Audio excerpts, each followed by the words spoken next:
أعوذ بالله من الشيطان الرجيم. بسم الله الرحمن الرحيم.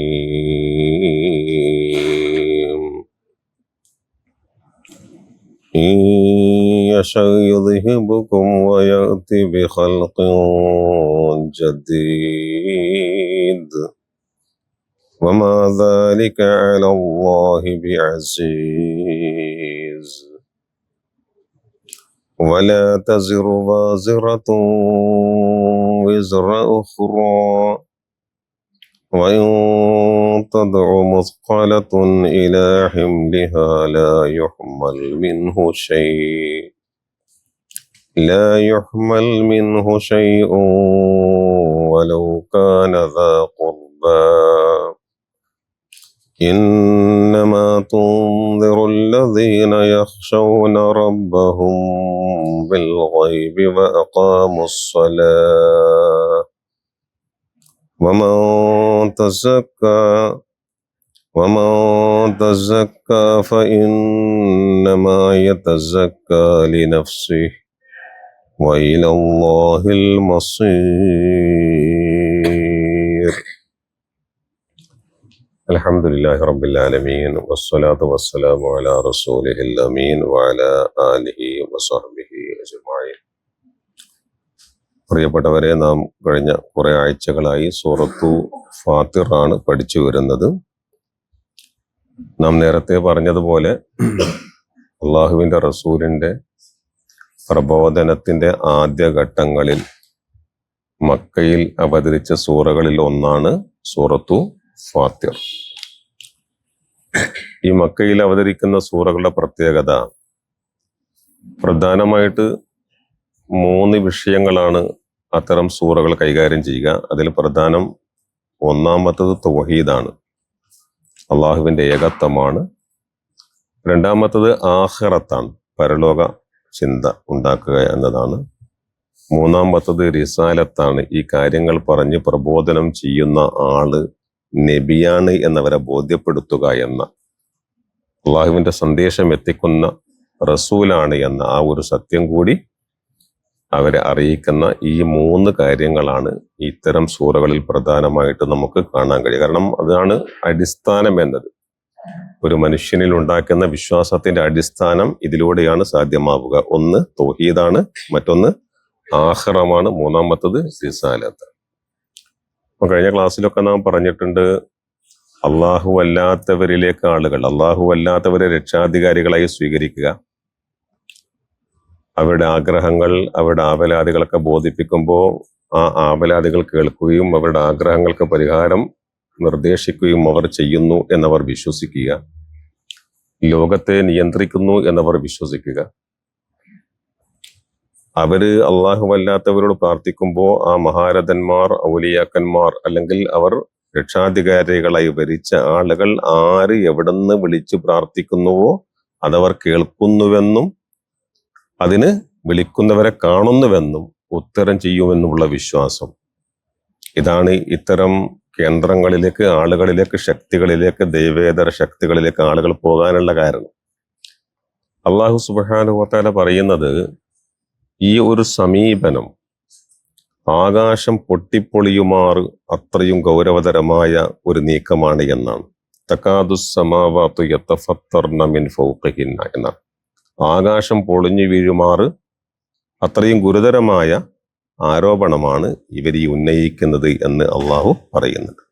അവരെ സംബന്ധിച്ചിടത്തോളം നബി സല്ലല്ലാഹു അലൈഹി വസല്ലം നടത്തുന്ന ഈ ദഅവത്ത് അതൊരു പുതിയ സംഭവമായിട്ട്, ഒരു ജൽപ്പനമായിട്ട്, അവർ കേൾക്കാത്ത, അവർ കാണാത്ത, അവരോ അവരുടെ മുൻഗാമികളോ അനുഭവിച്ചിട്ടില്ലാത്ത, അവരിൽ ആർക്കും അറിയാത്ത കാര്യങ്ങളാണ് ആര് വന്ന് പറയുന്നത്? നബി സല്ലല്ലാഹു അലൈഹി വസല്ലം. അതുകൊണ്ട് തന്നെ അള്ളാഹുവിന്റെ റസൂലിനെതിരെയും വിശുദ്ധ ഖുർആനിനെതിരെയും ശക്തമായ രൂക്ഷമായ ആരോപണങ്ങളും നിഷേധവും പരിഹാസവും ശക്തിപ്പെട്ട വരുന്ന ഒരു ഘട്ടത്തിലാണ് ഇതുപോലെയുള്ള വചനങ്ങൾ അവതരിക്കുന്നത് എന്ന കാര്യങ്ങൾ നമ്മൾ മനസ്സിലാക്കണം. കഴിഞ്ഞ ക്ലാസ്സിലൊക്കെ നമ്മൾ ആ കാര്യം പറഞ്ഞു. നിങ്ങൾ അള്ളാഹു അല്ലാത്തവരോട് പ്രാർത്ഥിക്കുമ്പോൾ ലാ യസ്മഉ ദുആഅക്കും, അല്ലെ, നിങ്ങളുടെ പ്രാർത്ഥന അവർ കേൾക്കുന്നേ ഇല്ല. വലോ സമിഉ, ഇനി കേട്ടാൽ തന്നെ മസ്തജാബു ലക്കും, നിങ്ങൾക്കവർ ഉത്തരം ചെയ്യുന്നില്ല. എന്ന് മാത്രമല്ല വയോമൽ ഖിയാമത്തി യക്ഫുറൂന ബിശിർക്കിക്കും, ഖിയാമത്തിൽ നിങ്ങളുടെ ഈ ശിർക്കിനെ അവർ നിഷേധിക്കുകയും ചെയ്യും, അല്ലേ എന്നൊക്കെ നമ്മൾ പഠിച്ചു കഴിഞ്ഞു. ഇനി അള്ളാഹു പറയാണ്, ഇങ്ങനെയുള്ള ഒരു സമൂഹത്തെ വേണമെങ്കിൽ അള്ളാഹുവിന് വളരെ പെട്ടെന്ന് ഇവിടുന്ന് ഉന്മൂലനം ചെയ്യാമായിരുന്നു. അത് അള്ളാഹുവിന് പ്രയാസമുള്ള ഒരു കാര്യമല്ല, അല്ലേ? ഇത്തരം നിഷേധവും കുഫറും ശിർക്കുമായിട്ട് പ്രബോധനത്തെ, പ്രവാചകനെ, വിശുദ്ധ ഖുർആനിനെ ഖണ്ഡിക്കുന്ന, പരിഹസിക്കുന്ന, നിഷേധിക്കുന്ന, അവർക്കെതിരെ പ്രതിബന്ധങ്ങൾ സൃഷ്ടിക്കുന്ന ആളുകളെ വേണമെങ്കിൽ അള്ളാഹുവിന് പെട്ടെന്ന് നീക്കിക്കളയാം. പക്ഷെ അത് അള്ളാഹു ചെയ്യുന്നില്ല. എന്തുകൊണ്ടെന്നാൽ ഇവിടെ ജീവിക്കുന്ന ഏതൊരു മനുഷ്യനും ഒരു നിശ്ചിത അവധി വരെ ജീവിക്കാനുള്ള ഒരു സാഹചര്യം അള്ളാഹു ഇവിടെ ഒരുക്കിയിട്ടുണ്ട്. അതവൻ ജീവിക്കട്ടെ. അവന്റെ പരലോകത്തെ രക്ഷക്കും ശിക്ഷക്കും ഈ ജീവിതം കാരണമാവട്ടെ. അപ്പൊ നോക്കൂ, എന്താണ് നമ്മൾ ഇന്ന് പഠിക്കാൻ പോകുന്നത്? ആ കാര്യമാണ് അള്ളാഹു ആദ്യമായിട്ട് പറയുന്നത്. നോക്കൂ,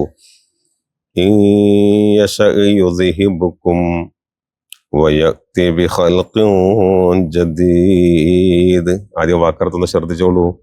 ഈ യശ, അവൻ ഉദ്ദേശിക്കുന്നുവെങ്കിൽ, ആര്? അള്ളാഹു ഉദ്ദേശിക്കുന്നുവെങ്കിൽ, യുദ്ഹിബുക്കും, നിങ്ങൾ അവൻ പോക്കിക്കളയുമായിരുന്നു, നിങ്ങൾ അവൻ ഉന്മൂലനം ചെയ്യുമായിരുന്നു, നിങ്ങൾ അവൻ തൂത്തുവാരുമായിരുന്നു, നീക്കിക്കളയുമായിരുന്നു. ആര്? അള്ളാഹു. എന്നിട്ടോ നിങ്ങൾക്ക് പകരം വയത്തി, അവൻ കൊണ്ടുവരികയും ചെയ്യും. ആരെ? ബിഖൽഖിൻ ജദീദ്, പുതിയൊരു സൃഷ്ടിയെ നിങ്ങൾ ഇവിടുന്ന് ഒഴിവാക്കി, നിങ്ങൾ ഇവിടുന്ന് നശിപ്പിച്ച് അല്ലെങ്കിൽ ഉന്മൂലനം ചെയ്ത് വേണമെങ്കിൽ അള്ളാഹുവിൻ നിങ്ങൾക്ക് പകരം പുതിയൊരു സൃഷ്ടിയെ ഇവിടെ കൊണ്ടുവരാം. ആ സൃഷ്ടികൾ ഒരുപക്ഷെ എങ്ങനെയുള്ളവരാണ്? അള്ളാഹുവോട് കൂറുള്ള, അള്ളാഹുവോട് ഭയമുള്ള, അള്ളാഹുവിൻ്റെ കൽപ്പനകളെ ശിരസാവഹിക്കുന്ന, പ്രവാചകന്മാരെ അംഗീകരിക്കുന്ന ഒരു സമൂഹത്തെ വേണമെങ്കിൽ അള്ളാഹുവിന് എന്ത് ചെയ്യാം? വളരെ പെട്ടെന്ന് കൊണ്ടുവരാം. വമാ ദാലിക അലല്ലാഹി ബിഅസീസ്, വമാ ദാലിക, അതാവട്ടെ, അങ്ങനെ കൊണ്ടുവരിക എന്നത്, വമാ ദാലിക അലല്ലാഹ്, അള്ളാഹുവിന് അതിൻ്റെ മേൽ എന്തില്ല, ബി അസീസ്, അതൊരു പ്രയാസപ്പെട്ട, ഇവിടെ അസീസിന്റെ കാര്യം ഒരു വീര്യപ്പെട്ട, ഒരു പ്രയാസപ്പെട്ട കാര്യമല്ല. ആർക്ക്? വമാ ദാലിക അലല്ലാഹി ബി അസീസ്, അള്ളാഹുവിന്റെ മേൽ അതൊരു വളരെ പ്രയാസമുള്ള, ദുഷ്കരമായ എന്തല്ല ഒരു ദൗത്യമല്ല, ഒരു കാര്യമല്ല. കാരണം ഇവിടെയുള്ള സമൂഹത്തെ മാറ്റി മറ്റൊരാളെ കൊണ്ടുവരിക എന്നത്, അല്ല ഈ വിഭാഗത്തെ തന്നെ, മനുഷ്യരെ തന്നെ പറ്റി വേറെ സൃഷ്ടിയെ കൊണ്ടുവരിക എന്നുള്ളതൊന്നും അള്ളാഹുവിന് പ്രയാസമുള്ള കാര്യമല്ല. പക്ഷെ അള്ളാഹു അത് ചെയ്യുന്നില്ല. എന്തുകൊണ്ടെന്നാൽ വലക്കും ഫിൽ അർളി മുസ്തഖറുൻ വമതാഉൻ ഇലാ ഹീൻ, നിങ്ങൾക്ക് ഈ ഭൂമിയിൽ എന്തുണ്ട്? ഒരു നിശ്ചിത കാലം വരെയുള്ള താമസവും ഭക്ഷണവും അള്ളാഹു ഇവിടെ ഒരുക്കിയിട്ടുണ്ട്. അത് തീരുവോളം നിങ്ങൾക്ക് ഇവിടെ എന്ത് ചെയ്യാം? ജീവിക്കാം. ആ ജീവിതം നിങ്ങൾക്ക് എന്തിനുള്ളതാണ്? ആഖിറത്തിന് വേണ്ടിയുള്ള സമ്പാദ്യം നേടിയെടുക്കാൻ വേണ്ടിയാണ്. മസ്റഅത്താണ്, ഇതൊരു കൃഷിയിടമാണ്. അപ്പം നോക്കി, ഇനി നിങ്ങൾ നോക്കിക്കോളൂ. അടുത്ത കാര്യം നമ്മൾ പറയുന്നത് ശ്രദ്ധിക്കൂ. ഇവിടെ ഒരു മനുഷ്യൻ ചെയ്ത കാര്യങ്ങൾ അത് ഹൈറാണെങ്കിൽ പരലോകത്തവൻ എന്തുണ്ട്? ഹൈറുണ്ട്.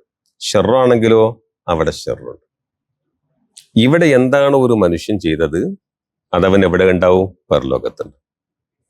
എന്നാൽ ഒരാൾ ചെയ്യുന്ന തെറ്റ് മറ്റൊരാൾ പരലോകത്ത് ഏറ്റെടുക്കുന്ന ഒരു സാഹചര്യം ഉണ്ടാകില്ല, അല്ലെ മറ്റൊരാളുടെ മേൽ അടിച്ചേൽപ്പിക്കുന്ന ഒരു സാഹചര്യവും ഉണ്ടാവില്ല, അല്ലെ? വാൻ ലൈസ ലിൽ ഇൻസാനി ഇല്ലാ മാ സഅ, മനുഷ്യൻ അവിടെ ഉള്ളത് അവൻ എന്താണോ പ്രവർത്തിച്ചത്, എന്താണോ അധ്വാനിച്ചത്, അത് മാത്രമേ അവിടെ ഉണ്ടാവൂ. അപ്പൊ നമുക്ക് ആ ഒരു ആശയമാണ് നമ്മളിപ്പോ പഠിക്കുന്നത്. വലാ തസിറു വാസിറത്തുൻ വിസ്റ ഉഖ്റാ വഇൻ തദ്ഉ മുസ്ഖലത്തുൻ ഇലാ ഹിംലിഹാ ലാ യുഹ്മൽ മിൻഹു ശൈഉൻ വലൗ കാന ദാ ഖുർബാ.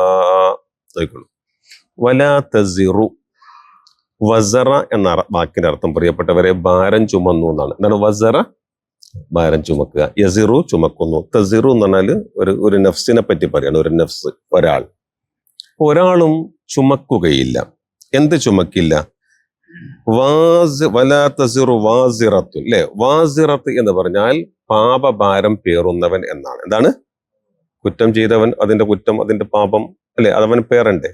അപ്പൊ ഒരു തെറ്റ് ചെയ്തവൻ, തിന്മ ചെയ്തവൻ യഥാർത്ഥത്തിൽ അവൻ പേറുന്നത് എന്താണ്? അവന്റെ പാപമാണ്. ഈ വലിയ പാപത്തിന്റെ ഭാരവുമായിട്ടാണ് പരലോകത്ത് ആ മനുഷ്യൻ എത്തിച്ചേരുക, അല്ലെ? ആ പാപഭാരം പേറുന്നവന്റെ എന്ത് വിസ്റ, ആ പാപത്തിന്റെ ഭാരം വേറൊരാൾ ചുമക്കൂല എന്നാണ് ഈ പറയുന്നത്. അതിന്റെ വാക്കുറത്തുനിന്ന് കേട്ടോളൂ. വലാ തസിറു, വഹിക്കുകയില്ല, ചുമക്കുകയില്ല. വാസിറത്തുൻ, ഒരു പാപഭാരം ചുമക്കുന്നവൻ അല്ലെങ്കിൽ പേറുന്നവൻ അല്ലെങ്കിൽ വഹിക്കുന്നവൻ എന്ത് ചുമക്കില്ല? വിസറ ഉഹ്റ, മറ്റൊരാളുടെ പാപം. അല്ലേ? നിങ്ങൾ ചെയ്ത തിന്മ ഞാൻ ചുമക്കേണ്ടി വരില്ല, ഞാൻ ചെയ്തതോ നിങ്ങളും ചുമക്കേണ്ടി വരില്ല. അവനവൻ ചെയ്തത് അവനവന് ഉണ്ടാകും. മനസ്സിലായില്ലേ? നമ്മള് ആമന റസൂൽ ഓതുമ്പം അവിടെ നമ്മൾ പറയുന്നുണ്ടല്ലോ ഒരായത്തിൽ, എന്താണത്? വലാ യുകല്ലിഫുല്ലാഹു നഫ്സൻ ഇല്ലാ വുസ്അഹ, ഒരു നഫ്സിനെയും അള്ളാഹു അവന് താങ്ങാൻ കഴിയാത്തത് നിർബന്ധിക്കുന്നില്ല. മനസ്സിലായില്ലേ? വളരെ ലളിതമാണ് ഇസ്ലാം. ഇതിലെ കർമ്മങ്ങൾ വളരെ ലളിതമാണ്. അതിനുശേഷം അള്ളാഹു പറയുന്നതാണ് ലഹാ മാ കസബത്ത് വാലൈഹ മക്തസബത്ത്. നമ്മളൊക്കെ ഇപ്പോൾ ഓതുന്ന ഒരായത്തല്ലേ? എന്താ അതിന്റെ അർത്ഥം? ലഹാ, ആ നഫ്സിനുണ്ട്, മാ കസബത്ത്, ആ നഫ്സ് ചെയ്തതിന്റെ സൽഫലം നന്മയാണ് ചെയ്തതെങ്കിൽ അത് അവനുണ്ട്. മനസ്സിലായില്ലേ? വാലൈഹ, അവന്റെ മേൽ തന്നെയാണ് എന്ത്? മക്തസബത്ത്, അവൻ ചെയ്തതിന്റെ ദുഷ്ഫലവും. നിങ്ങൾക്ക് മനസ്സിലായില്ലേ എന്താ അതിന്റെ അർത്ഥം? ലഹാമാ കസബത്ത്, ചെയ്തതിന്റെ നന്മ അവനുണ്ട്. വാലൈഹ മക്തസബത്ത്, ചെയ്തതിന്റെ തിന്മയും അവനുണ്ട്. അപ്പൊ ഇത് മറ്റൊരാൾ ഏറ്റെടുക്കുന്ന ഒരു പ്രശ്നം ഉണ്ടാകുന്നില്ല. അപ്പൊ നോക്കോളൂ, വലാ തസിറു വാസിറത്തുൻ, പാപം ചെയ്തവൻ, അല്ലേ, ഒരു പാപഭാരം പേറുന്നവൻ അവൻ ചുമക്കുന്നില്ല എന്ത്? വിസിറ ഉഹ്റ, മറ്റൊരുത്തന്റെ വിസിർ. എന്താ വിസിർ? പാപം അല്ലേ, അല്ലെങ്കിൽ ഭാരം, പാപഭാരം എന്നർത്ഥം, അല്ലെങ്കിൽ പാപം ചുമക്കുന്നില്ല. ഇനി നിങ്ങൾ കേട്ടോളൂ, ഒരാളങ്ങനെ പരലോകത്ത് വലിയ പാപമായിട്ട് പോവാൻ വിചാരിക്കുക, അല്ലേ? അവന്റെ മേൽ അത്രയും തിന്മകളുണ്ട്, അവൻ ഒരുപാട് തിന്മകൾ, ധിക്കാരം ഈ ഭൂമിയിൽ പ്രവർത്തിച്ചവനാണ്. പാപത്തിന്റെ ഭാരവുമായി, തിന്മയുടെ വലിയ ഭാരവുമായിട്ട് അവൻ പോവുക. അങ്ങനെ പോകുന്ന മനുഷ്യനെ നമ്മൾ പറയാം മുസ്കലത്തുൻ എന്നാണ്. എന്താണ്? നിങ്ങൾ നോക്കിയാൽ മുസ്കലത്തുൻ കാണുന്നില്ല ഇവിടെ, അല്ലേ? എന്താ മുസ്കലത്തുൻ എന്ന വാക്കിന്റെ അർത്ഥം? ഈ സക്കല്, പാപഭാരം കൊണ്ട് ഞെരിക്കപ്പെട്ടവൻ എന്നാണ്. ഞാനിങ്ങനെ ഇത് ചുമക്കാൻ കഴിയാതെ പ്രയാസപ്പെടുന്നുണ്ട്. മനസ്സിലായില്ലേ? മുസ്കലത്ത് എന്താ വാക്ക്? പാപം കൊണ്ട് ഞെരിക്കപ്പെട്ടവൻ, പാപം കൂടുതൽ ചെയ്ത ഒരു മനുഷ്യൻ. അദ്ദേഹം നോക്കോളൂ, വഇൻ തദ്ഉ, ഇനി വിളിച്ചാൽ, വിളി എന്ന് പറഞ്ഞാൽ വെറും ഒരു വിളിയല്ല, അട്ടഹാസമാണ്, കരയാണ്, അപേക്ഷിക്കുകയാണ്. ആര്?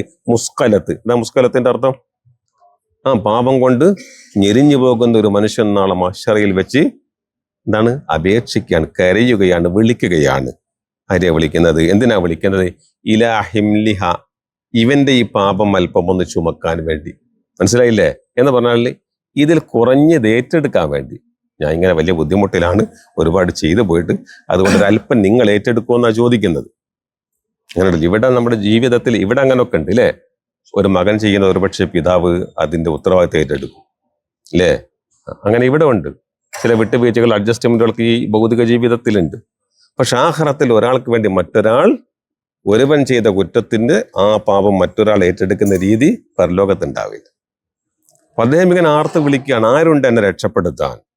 ഇത് ഹിമ്മില് ചെയ്യാൻ വേണ്ടി, എന്റെ ചെയ്ത പാപത്തിൽ നിന്ന്, ഞാൻ ചെയ്ത പാപത്തിൽ നിന്ന് ഒരല്പം ഏറ്റെടുക്കാൻ ആരെങ്കിലും ഉണ്ടോ എന്ന് അദ്ദേഹം വിളിക്കുമ്പോ കേട്ടോ, ലാ യുഹ്മൽ മിൻഹു, അതിൽ നിന്ന് വഹിക്കപ്പെടുകയില്ല, ഏറ്റെടുക്കുകയില്ല. ഷൈഉൻ, പറ, ഒട്ടും ഒന്നും ഒരാൾ ഏറ്റെടുക്കൂല. നിങ്ങൾ നോക്കൂ, വലോ കാനദാ ഖുർബ, ഇദ്ദേഹം വിളിക്കുന്ന ആളുണ്ടല്ലോ, ആരോടാണ് ഈ അപേക്ഷിക്കുന്നത്? ഈ അപേക്ഷിക്കുന്ന വ്യക്തി അദ്ദേഹത്തിന്റെ ഏറ്റവും അടുത്ത ബന്ധുവാണെങ്കിലും. നോക്കൂ, ഏറ്റവും അടുത്ത ബന്ധു പിതാവാണ്, മകനെ കാണുകയാണ്. മോനെ, വലിയ അബദ്ധം എനക്ക് സംഭവിച്ചു പോയിട്ടുണ്ട് കേട്ടോ. ആ പിതാവ്, മുസ്കലത്തായ പിതാവ് തൻ്റെ മകനെ വിളിച്ചിട്ട് അവിടെ യാചിക്കുകയാണ്. നോക്കൂ, മോൻ അല്പം, അല്ലേ, ഒരുപക്ഷെ നിനക്ക് വേണ്ടിയായിരിക്കും, ഒരുപക്ഷെ ഞാനിങ്ങനെ, അല്ലേ, പല പിതാക്കന്മാരും മക്കൾക്ക് വേണ്ടിയാണ് ഈ അപകടത്തിൽ പോയി ചെന്ന് ചാടുന്നത് തന്നെ. ആ പിതാവാണ് മകനോട് എന്ത് പറയുന്നത്? ഒരല്പം നീ എന്നിൽ നിന്ന് ഏറ്റെടുക്കൂ, എൻ്റെ ഭാരം ഒന്ന് കുറക്കൂ എന്ന് പറയുമ്പോ എന്താ പറയാ? ഇല്ലേ, എന്നെ കൊണ്ട് വയ്യ. നമുക്കറിയാമല്ലോ, നമ്മൾ സൂറത്ത് അബസ പഠിക്കുമ്പോൾ 33-ാമത്തെ ഒരായത്തുണ്ട്, ഫൈദാ ജാഅത്തി സ്വാഖ, ആ ഘോരമായ ഒരു ശബ്ദം വരുമ്പോൾ, അത് രണ്ടാമത്തെ ഊത്താണ് ഉദ്ദേശം, അല്ലേ? എന്താ സംഭവിക്കുക? യൗമ യഫിറുൽ മർഉ മിൻ അഖീഹി വ ഉമ്മിഹി വ അബീഹി വ സ്വാഹിബതിഹി വ ബനീഹി ലികുല്ലി ഇംറിഇൻ മിൻഹും യൗമഇദിൻ ശഅ്നു യുഗ്നി. അതാ കാരണം. എന്താണത്? അന്ന് ഈ ഘോരമായ ശബ്ദം മഹ്ശർ സംഭവിക്കുന്ന ആ നിമിഷം സമയം യഫിറുൽ മർഉ മിൻ അഖീ, ഒരാൾ തന്റെ സഹോദരനിൽ നിന്ന് ഓടിക്കളയും. ജ്യേഷ്ഠനിൽ നിന്ന് അനുജനോടും അനുജനിൽ നിന്ന് ജ്യേഷ്ഠനോടും. ഉമ്മിഹി വ അബീഹി, അല്ലേ? ഉമ്മയിൽ നിന്നും ഉപ്പയിൽ നിന്നും ഓടിക്കളി. ഉമ്മാനെ കാണാൻ ഉപ്പാനെ കാണാന്നാണ്. ഉപ്പാക്ക് മക്കളെ കാണാ, മക്കൾക്ക് ഉപ്പാനെ കാണാ. വസ്വാഹിബത്തിഹി വബനീഹി, സ്വാഹിബത്ത് ഭാര്യയിൽ നിന്ന് സന്തതികളിൽ നിന്ന് ഓടിക്കളയും. പൊന്നുപോലെ അല്ലേ വളർത്തിയ, താലോലിച്ച് സ്നേഹിച്ച് വാത്സല്യത്തോടെ വളർത്തിയ മോനാണ്. അവസാന നിമിഷം വരെ കെട്ടിപ്പിടിച്ച് സന്തോഷത്തോടെ കഴിഞ്ഞുകൂടിയ ഭാര്യയാണ്. പക്ഷെ അവിടെ എന്താ പറയുന്നത്? ഒന്നുമില്ല. ഓടിക്കളി. എന്തുകൊണ്ടാണ് ഓടുന്നത്? ലികുല്ലി ഇംറിഇൻ മിൻഹും യൗമഇദിൻ ശഅ്നു യുഗ്നി. അന്ന് എന്താ വിഷയം? ഓരോ വ്യക്തിക്കും അവനവന് താങ്ങാൻ പറ്റുന്നതിൽ കൂടുതലുണ്ട്. അതാ വിഷയം, അല്ലേ? ഒരു ഉമ്മയെ കാണുമ്പോൾ മകൻ ഓടിക്കളയുന്നത് എന്തുകൊണ്ടാണ്? ഉമ്മ എന്തെങ്കിലും സഹായം ചോദിച്ചേക്കുമെന്ന ഉമ്മയെ ശ്രദ്ധിക്കാൻ എനിക്ക് നേരെയില്ല. ലികുല്ലി ഇംറിഇൻ മിൻഹും യൗമഇദിൻ, അന്ന് ഓരോ മനുഷ്യനും ഉണ്ടെന്ത്? ശഅ്നുൻ യുഗ്നി, അവനവന് മതിയാകുന്ന, അവനവന് ചുമക്കാൻ കഴിയുന്നതിലും അപ്പുറത്തുള്ള പാപഭാരങ്ങൾ, ബാധ്യതകൾ, ഉത്തരവാദിത്തങ്ങൾ അവനിൽ തന്നെ ഉണ്ട്. അതുകൊണ്ട് അവിടെ ഒന്നുകൂടി നമ്മൾ പറയണം. അള്ളാഹു സുബ്ഹാനഹു വ തആല പറയുന്നുണ്ട് സൂറത്തുൽ ലുഖ്മാൻ 33. ഇതേ ആശയം തന്നെയാണ് പ്രിയപ്പെട്ടവരെ. യാ അയ്യുഹന്നാസ്, നോക്കൂ ജനങ്ങളെ, നിങ്ങൾ അള്ളാഹുവെ സൂക്ഷിക്കണം. അള്ളാഹുവെ സൂക്ഷിക്കണം എന്ന് മാത്രമല്ല, നിങ്ങൾ ഒരു ദിവസത്തെയും സൂക്ഷിക്കണം. ആ ദിവസത്തിന്റെ പ്രത്യേകത എന്താണെന്നറിയോ? അത് ലാ യജ്സി വാലിദുൻ അൻ വലദിഹി വലാ മൗലൂദുൻ ഹുവ ജാസിൻ അൻ വാലിദിഹി ഷൈഅ എന്നാണ്. എന്താണ്? ലാ യജ്സി വാലിദുൻ അൻ വലദിഹി വലാ മൗലൂദുൻ ഹുവ ജാസിൻ അൻ വാലിദിഹി ഷൈഅ എന്ന് പറഞ്ഞാൽ, ഒരു പിതാവ് പുത്രനോ ഒരു പുത്രൻ പിതാവിനോ ഒട്ടുമേ ഉപകരിക്കാത്ത ഒരു ദിവസമാണ് ഇവിടെ മഹ്ശറ എന്നത്.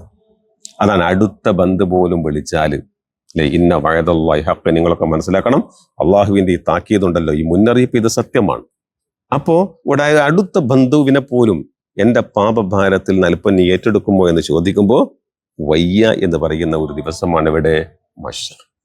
എന്നിട്ട് നോക്കൂ, അങ്ങനെയാണെങ്കിൽ അള്ളാഹുവിന്റെ ദൂതരെ, നിങ്ങൾ എന്താ ചെയ്യേണ്ടത്? ഈ വിഭാഗം നിഷേധവും പരിഹാസവുമായി മുന്നോട്ട് പോകുമ്പോൾ നിങ്ങൾ അവരെ വിട്ടേക്ക്. ഇന്നമാ തുൻദിറുല്ലദീന യഖ്ശൗന റബ്ബഹും. നോക്കൂ, നിങ്ങൾക്ക് ഏറ്റവും നല്ലത് നിങ്ങളുടെ പ്രബോധനം, നിങ്ങളുടെ ദഅവത്ത്, നിങ്ങളുടെ ഈ ഉപദേശം അത് ഫലപ്രദമാകണമെങ്കിൽ നിങ്ങളത് ഉപദേശിക്കേണ്ടത് ആരെയാണ്? ഇന്നമാ തുൻദിറു, അല്ലെ, നിങ്ങളുടെ താക്കീത് ഫലപ്രദമാവുക, അല്ലെങ്കിൽ നിങ്ങൾ ഉപദേശിക്കേണ്ടത്, താക്കീത് ചെയ്യേണ്ടത് ആരെയാണ്? അല്ലദീന യഖ്ശൗന റബ്ബഹും, അവരുടെ രക്ഷിതാവിനെ ഭയപ്പെടുന്നവരെയാണ്. ആരെയാണ്? റബ്ബിനെ ഭയപ്പെടുന്നവരെ നിങ്ങൾ എന്ത് ചെയ്യുക? ഉപദേശിക്കുക. എങ്ങനെ ഭയപ്പെടണം അവർ? ബിൽ ഗൈബ്, കാണാതെ. അള്ളാഹുവിനെ കാണുന്നില്ല. കാണുന്നുണ്ടോ? അള്ളാഹുവിനെ നമ്മൾ ഇതുവരെ കണ്ടിട്ടില്ല, പക്ഷെ അള്ളാഹു ഉണ്ട് എന്ന് നമുക്കറിയാം. നാം അവനെ ഭയപ്പെടുന്നു, അവന്റെ കാര്യത്തിൽ നമ്മൾ സൂക്ഷ്മത പുലർത്തുന്നു. അങ്ങനെ ജീവിക്കുന്നവരെ മാത്രം നിങ്ങൾ തൽക്കാലം ഉപദേശിക്കുക. ഇവർ നിഷേധികളാണ്, അല്ലേ? ഇവരുടെ കാര്യത്തിൽ അള്ളാഹുവിന്റെ വാക്ക് അത് സ്ഥിരപ്പെട്ടിട്ടുണ്ട്. ഇവർ ഈ എന്താ പറയുക, അധമത്വവുമായി, നിഷേധവുമായി, അല്ലേ, അങ്ങേയറ്റത്തെ ഈ അഹങ്കാരവുമായി ഇവർ മുന്നോട്ട് പോകുമ്പോൾ അവരെ കാര്യം വിട്ടേക്ക്. നിങ്ങൾ അള്ളാഹുവെ ഭയപ്പെടുന്നവരെ നിങ്ങൾ താക്കീത് ചെയ്യുക എന്ന് മാത്രമല്ല, വഖാമുസ്സലാ, നമസ്കാരം മുറപ്രകാരം നിർവഹിക്കുകയും ചെയ്യുന്ന ആളുകളെ നിങ്ങൾ താക്കീത് ചെയ്യുക.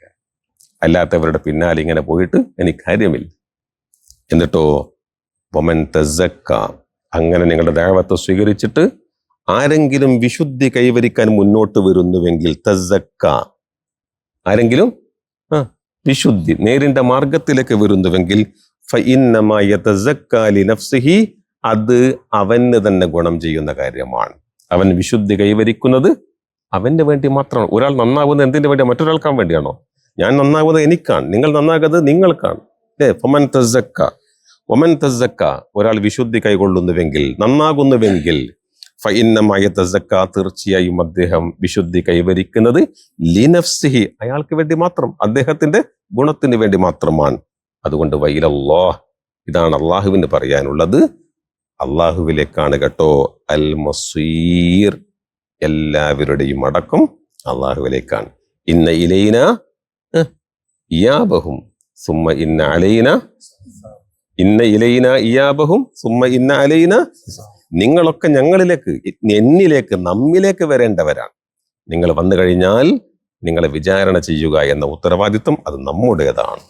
ഈ ഒരു യാഥാർത്ഥ്യമാണ് നമ്മൾ മനസ്സിലാക്കേണ്ടത്. ഏതായിരുന്നാലും നമ്മൾ അവസാനിപ്പിക്കുകയാണ്. ഇന്ന് പറഞ്ഞതിന്റെ ചുരുക്കം, ഇതുപോലുള്ള നിഷേധികളെ അള്ളാഹു വേണമെങ്കിൽ ഈ ഭൂമുഖത്ത് വെച്ച് അള്ളാഹുവിന് ഉന്മൂലനം ചെയ്യാം. പക്ഷെ അത് അള്ളാഹു ചെയ്യുന്നില്ല. അള്ളാഹുവിന് അത് ബുദ്ധിമുട്ടുള്ള കാര്യമല്ല. രണ്ടാമത്തെ കാര്യം, നാളെ പരലോകത്ത് ഒരുത്തന്റെയും പാപഭാരം മറ്റൊരുത്തൻ ചുമക്കുന്ന ഒരു വിഷയമേ ഉണ്ടാകില്ല. പാപഭാരത്തിൽ ഞെരുങ്ങിപ്പോകുന്ന ഒരു മനുഷ്യൻ സഹായത്തിന് വല്ലവരോടും അപേക്ഷിക്കുമ്പോൾ, ആവശ്യപ്പെടുമ്പോൾ, ഏറ്റെടുക്കുമോ എന്ന് ചോദിക്കുമ്പോൾ അവിടെ ഏറ്റെടുക്കാനും ആരുമുണ്ടാവില്ല. അത് ഏറ്റവും അടുത്ത ബന്ധുവാണെങ്കിൽ പോലും, സ്വന്തം മകനാണെങ്കിലും പിതാവാണെങ്കിലും ഉമ്മയാണെങ്കിലും സഹോദരനാണെങ്കിലും അത് ഏറ്റെടുക്കാൻ ആളുണ്ടാവില്ല. അതോടൊപ്പം തന്നെ അള്ളാഹു റസൂലുള്ളാഹി സ്വല്ലല്ലാഹു അലൈഹി വസല്ലമയോട് പറയുന്ന കാര്യം, നിഷേധികളെ അവരുടെ പാട്ടിനെ വിട്ടേക്കുക. അള്ളാഹുവെ കാണാതെ ഗൈബ്, അദൃശ്യമായ നിലക്ക് ഭയപ്പെടുന്നവരെയും മുറപ്രകാരം നമസ്കരിക്കുന്നവരെയും അള്ളാഹുവിന്റെ ദൂതരെ നിങ്ങൾ മുന്നറിയിപ്പ് നൽകുക, അവരെ ദീനിലേക്ക് ക്ഷണിക്കുക, താക്കീത് ചെയ്യുക. അറിയേണ്ട ഒരു സത്യം, എല്ലാവരുടെയും ആത്യന്തികമായ മടക്കം നമ്മിലേക്കാണ്. ഈ കാര്യം എല്ലാവരുടെയും ശ്രദ്ധയിൽ ഉണ്ടാവട്ടെ എന്നാണ് ഈ ആയത്ത് അവസാനമായി നമ്മോട് പറയുന്നത്. അള്ളാഹു കൂടുതൽ മനസ്സിലാക്കാനും പഠിക്കുവാനുമുള്ള തൗഫീഖ് നമുക്ക് ഏവർക്കും നൽകി അനുഗ്രഹിക്കുമാറാവട്ടെ. അള്ളാഹുവിന്റെ വിശുദ്ധ ഖുർആനിന്റെ സവിശേഷ അഹിലുകാരായി ഞങ്ങളെ നീ സ്വീകരിക്കണമേ റഹ്മാനെ.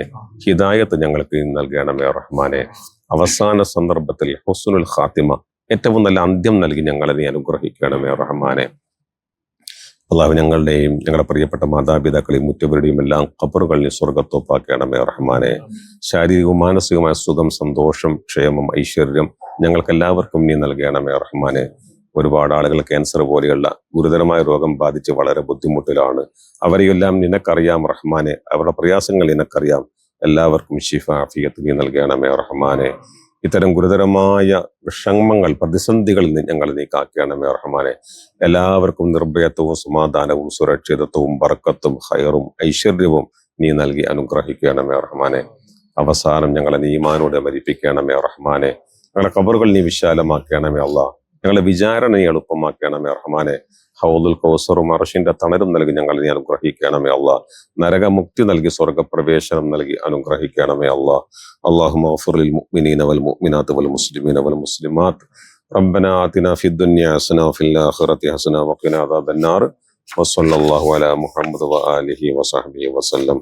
വൽഹംദുലില്ലാഹി റബ്ബിൽ ആലമീൻ. അസ്സലാമു അലൈക്കും വറഹ്മത്തുള്ളാഹി.